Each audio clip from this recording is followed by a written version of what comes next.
everybody, Allegra here, choosing happiness one project at a time. And I am here today to tell you a little story. 2 weeks ago today, Redbone got a very traumatic injury. And what happened was, well, first of all, I wasn't going to be able to make this video because we thought that she wasn't going to make it at first. And it was very difficult for us for the past couple weeks.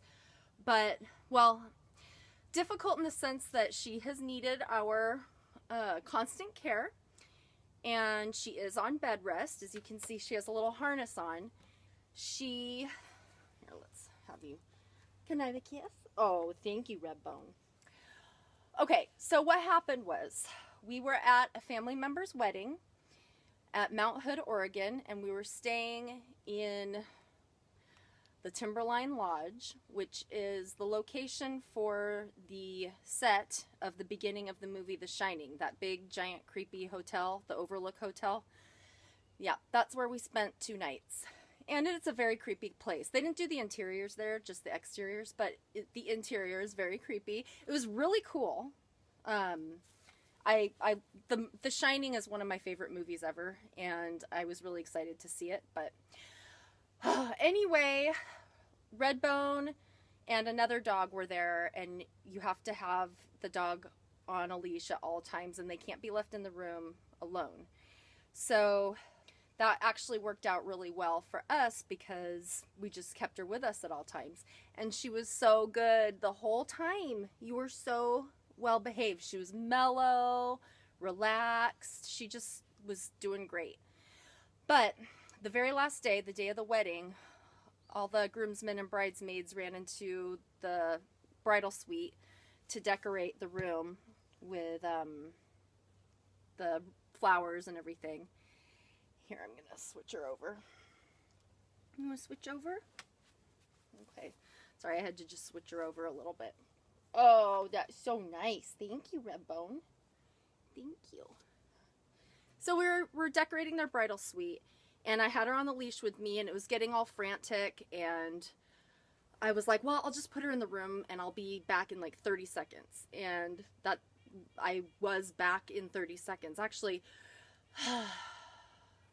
I put her in the room, and then I had to go get something, so I ran out, and Brant yelled at me. He's like, where's Redbone? And I'm like, I just put her in the room. And he's like, she's not in here. I looked, she's not in here.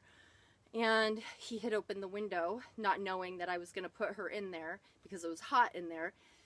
She jumped out the window from the 2nd floor. We knew it.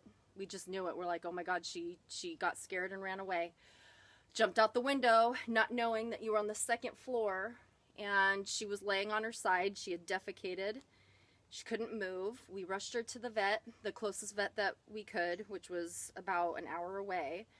And they couldn't see, they were only able to x-ray her on one side, and they had to send us to an emergency vet clinic about another 40 minutes away or so, and they had a neurologist there, and they x-rayed her again. They flipped her over and was able to get all the x-rays, and she had no broken bones. Thank God. Like, that's amazing. No broken bones. So what they think, since she was laying on her right side, is that she probably has a pinched nerve, maybe a couple pinched nerves, and that there is a chance for us to rehabilitate her. And it was very scary the first couple of days because we didn't know if we were doing the right thing, if we were just, you know, gratuitously keeping her alive for our own benefit when she would have a miserable quality of life.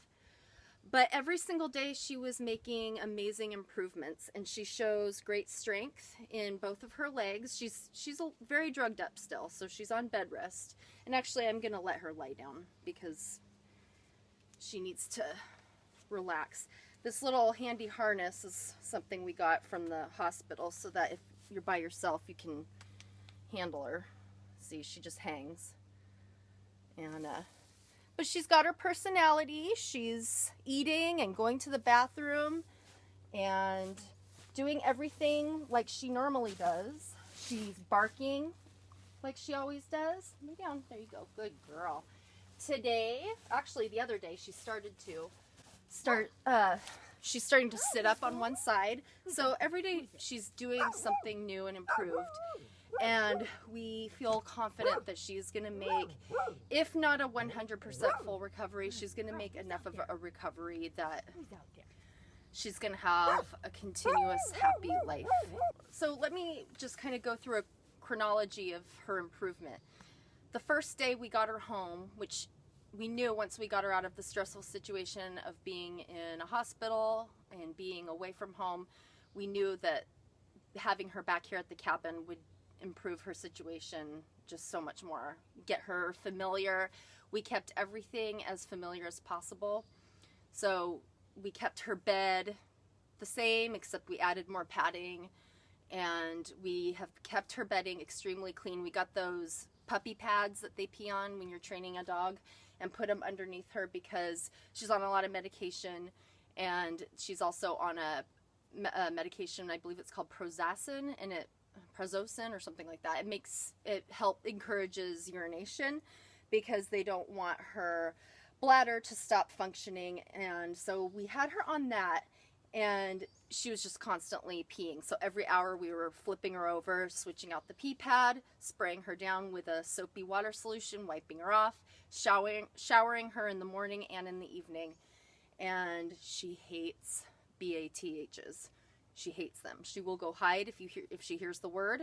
And so she started holding her pee and then doing a little yelp to let us know that she had to go outside to pee. So we'd take her outside and she'd pee on her own, which that was another improvement. And she started doing full body, leg and neck, and all, just stretching her whole body. She started catching flies again. She eats normally, like I said, goes to the bathroom normally, except she's constipated. We have to help her. There is a way. We had to look on YouTube to help a dog go poop, and she hates it because she's constipated, and it doesn't feel great because of the medication, but at least she's pooping. So we feed her a mixture with her wet dog food, pumpkin, to help with the constipation, and we feed her a lot of chicken stock that I made from a chicken carcass, and you let that chicken simmer for about at least 12 hours until those bones just disintegrate, and you make a real good stock with, that was all there is, no salt or flavorings or anything, just the chicken bones.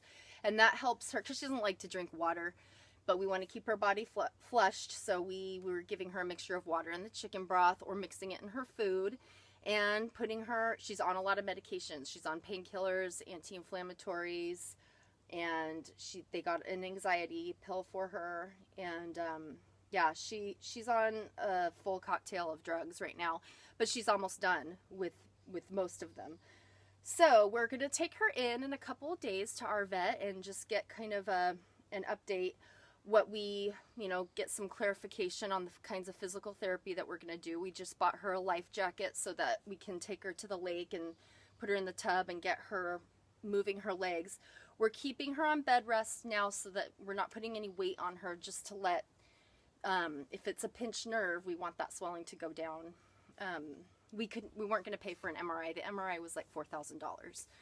So that was not in our budget, unfortunately. If it were in our budget, we would do it in a heartbeat, but it's not. And so we just decided, let's give this a whirl. And, for the first couple of days, we were kind of tearing ourselves apart inside because we didn't know if we were doing the right thing. Or is she just suffering? And we don't think she has suffered at all. We think that she's been uncomfortable at times and has been in some pain and is frustrated that she can't get up and walk around, but she's not suffering. She's just on bed rest right now. And I just wanted to kind of tell you that story. The other part of this that's kind of important is she is a damaged dog psychologically. I knew this when I first came upon her back in San Antonio when I was living in Julie back in 2012. And she showed up at our place.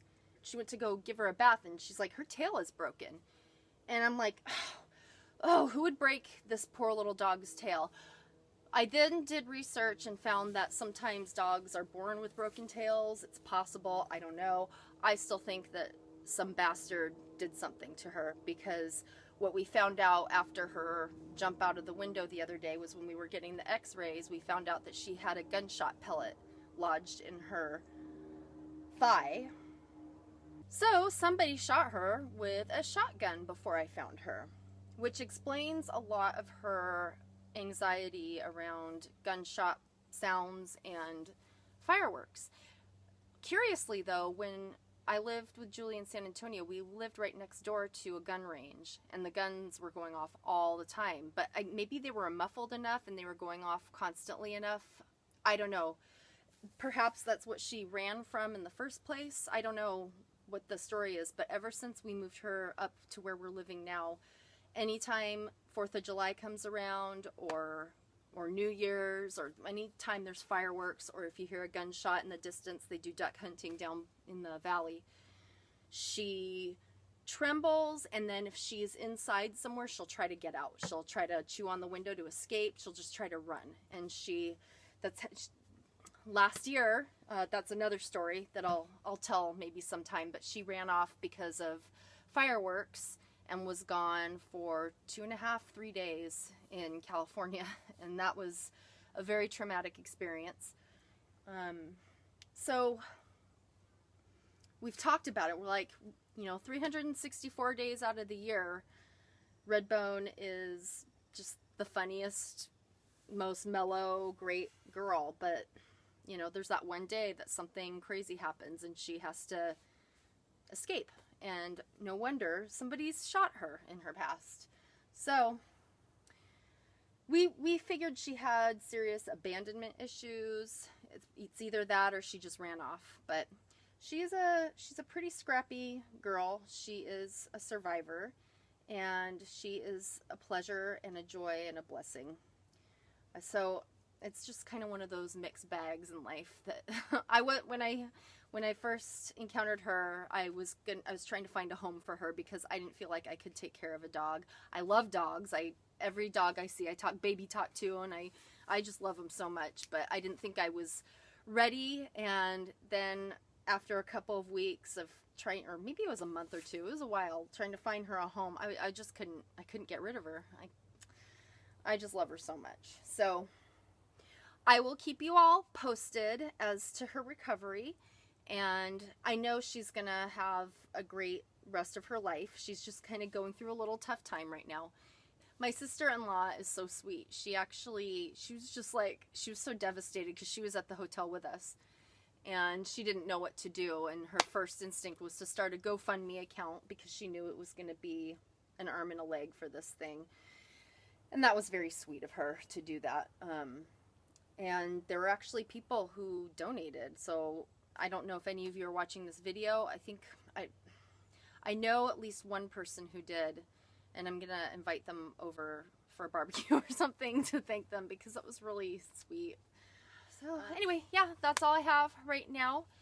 I have a bunch of videos coming up that are really cool. If you see this lovely backdrop, it's actually going to change.